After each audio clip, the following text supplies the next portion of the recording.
What's up guys? DownShiftVinci here. Medyo kakaiba tong vlog na to kasi hindi to about sa motorcycle ko, sa biyahe ko, or kung san man. About to sa safety ng ibang rider guys, especially sa mga katulad kong madalas dumadaan dito sa Cavite. So guys, ayun nga, may nung ano kasi, nitong May 14, may nakita akong video. Ang video na yun is about sa isang kotse na dumadaan sa madilim na lugar. Tapos may nakaharang na ewan na parang tali or ano, kung anong klaseng tali man yun. And then napansin ko guys, alam ko yung lugar. Alam ko yung lugar kung nasan yung part na yun, kung nasan yung kotse na yun, kung nasan yung taling nakaharang na yun. And to be honest, eto siya ngayon guys. Ayan, yung lugar na yan. Kung mapapansin nyo sa video, may bus na nakapark. Tapos may isang parang puno na maliit. And then ayun no, yung sign na yun, may ganon, nung pa U-turn na siya. Ito yung video guys.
Ito yung part ng video guys. Ito yun.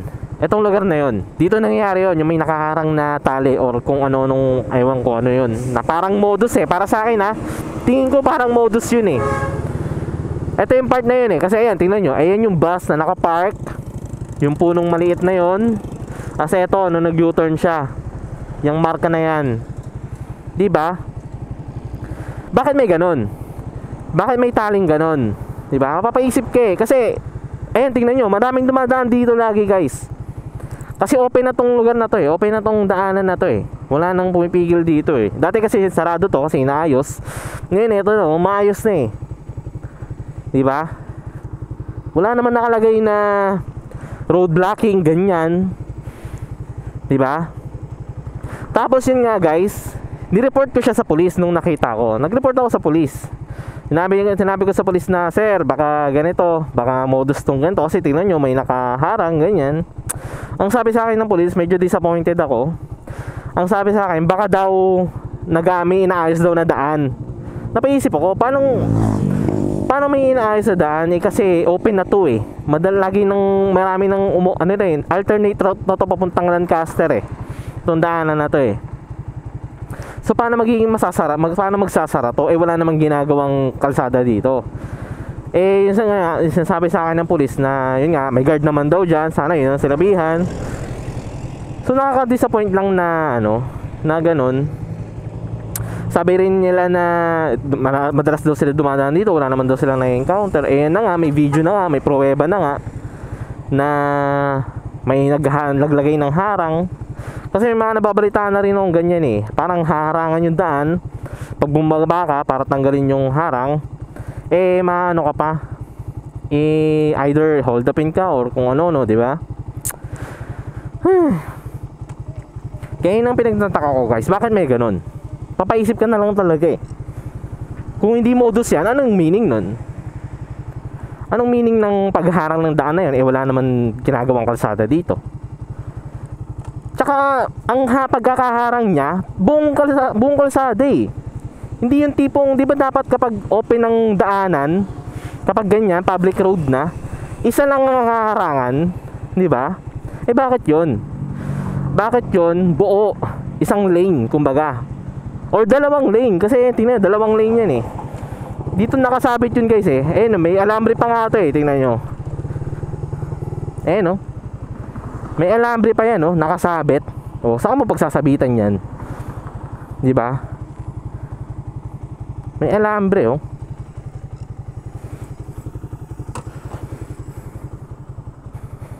Saan mo sasabit yan dito? Yung alambre na yan. Tapos ito, may marka pa ng puno, ng sanga. Na patunay na dito dito nakatali. Dito sa parte na to, puno na yan. Isang buo yan, isang buong ganyan. Di ba? Ano ibig sabihin nun? So nakakatakot lang kasi walang ilaw dito sa daanan na to. Walang kailaw-ilaw, wala rin masyadong dumadaan, wala rin masyadong tao, puro sasakyan lang. Na tuwing gabi, madilim. Yun ang nirereklamo ko dito sa Cavite, guys eh. To be honest, 4 years na ako nakatira dito sa Cavite. Pero wala akong makitang street lights. Yan, lalo na sa Centennial Highway. Yan, yung highway na yan. Walang ka street lights dyan. Although mayroon namang poste, pero walang ilaw. Design lang siguro. Tagal na, ever since na lumipat kami dito, guys. Walang kailaw-ilaw dyan. Tapos itong part na to, wala ring ilaw. Tapos isa ko pang dinadaanan, wala ring ilaw. Kaya nakakatakot lang kasi madalas akong dumaan dito eh. Dito sa daanan na to tuwing ewan ko kung napanood nyo iba kong vlog na dito dumadaan. Kasi nga mas shortcut kasi to be honest.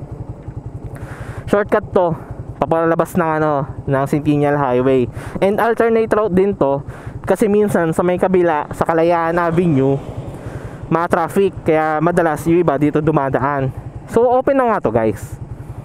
Pero nakapagtaka lang bakit may may humarang na tali na ewan o alambre. Kaya sana magawan nila ng solusyonan yan, or kahit yung mismong pulis kawit imbestigahan yung ganyang modus, kasi tingin ko talaga modus yan eh.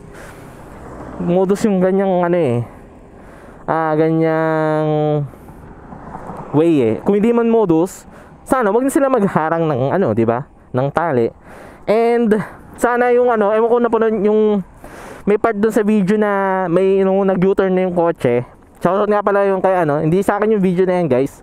Nakita ko lang yan sa Philippine CCTV na page. Tapos ang uploader si Sir Benjamin, Alfred Benjamin. Siya yung uploader. Yun nga, may nakasalubong siyang motor din. Kung yung motor na yun napanood tong video na to, Paps, comment ka dito kung tas sabihin mo nung sunod na nangyari. Kasi after nung video, nung pagka-U-turn na, hindi na wala nang sumunod dun di ba? Kaya yun, sana comment ka dito, Paps, kung anong nangyari sa'yo. Kung tinanggal mo ba yung tali o anong sumunod naman nangyari. Ay, nakakatakot na minsan dito sa sa Cavite.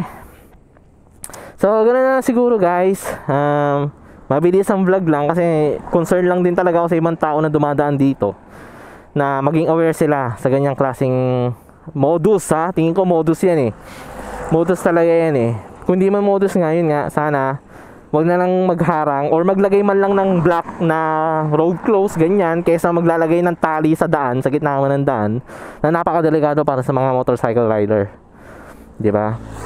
So bago ko tapusin itong vlog, guys, gusto ko lang i-shoutout si Ma'am Charis, Sir Ronald, Sir Rongil, si Downshift Clyde, si Sir John Von. Kasi sila yung bumili kay Casey ng mga t-shirt. Yan, shoutout sa inyo. Casey kasi, guys, nagbibenta siya ng KYT t-shirt. Kaya kung interested kayo sa KYT t-shirt na binibenta ni Casey, pin nyo lang siya, guys. Tapos yun nga, shoutout sa inyo, guys. Maraming salamat. Mabilis ang vlog lang, guys, kasi yun nga, nakakatakot. Maybe hindi na muna ako dadaan dito hanggat di pa na or dadaan lang ako dito tuwing magandang ganito, mag-aga, tuwing may araw. Saka ako dadaan dito kapag meron ng street lights paggabi. So ganoon na lang siguro, guys. Mabilis ang vlog lang. Maraming salamat sa pagnood, sa pagla-like, sa pag-share. Maraming salamat sa pagko-comment. Ay, sana walang mangyaring ganyan sa ibang lugar. Anyway, guys, you all know the drill. Ride safe. Peace out. out.